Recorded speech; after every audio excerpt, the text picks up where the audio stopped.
காரணம் என்ன?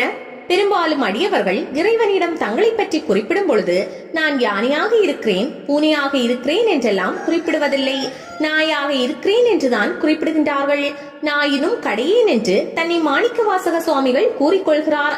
நாயேன், நாயடியேன், அடிநாயினேன், ஊர் நாயின் கடையேன் என்று திரும்ப திரும்ப தன்னை கீழ்படுத்திக் கொள்கிறார்.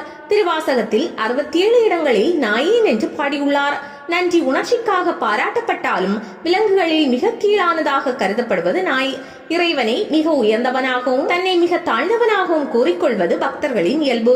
மாணிக்கவாசகர் தன்னை மனிதரில் மிக தாழ்ந்தவன் என்று சொல்லிக் கொள்வதோடு நிற்காமல் நாயேன் என்று நாயினும் கடையேன் என்றும் இகழ்ந்து கொள்கிறார். சிவபுராணம் நாயிற்கடையாய் கிடந்த அடியேற்கு தாயிற் சிறந்த தயாவான தத்துவனே, நான் என்னும் செருக்கு முற்றிலும் ஒளிந்துவிட்ட அவரது மனநிலையை இதிலிருந்து உணர முடிகிறது. மகா விசுவாசம் என்பதற்கு அடையாளமாக நாய் இருக்கிறது. எஜமானனை விட்டு அது விலகுவதில்லை. அதே போல இந்த ஆன்மா எஜமானனாகிய பரமாத்மாவை விட்டு விலகுவதில்லை.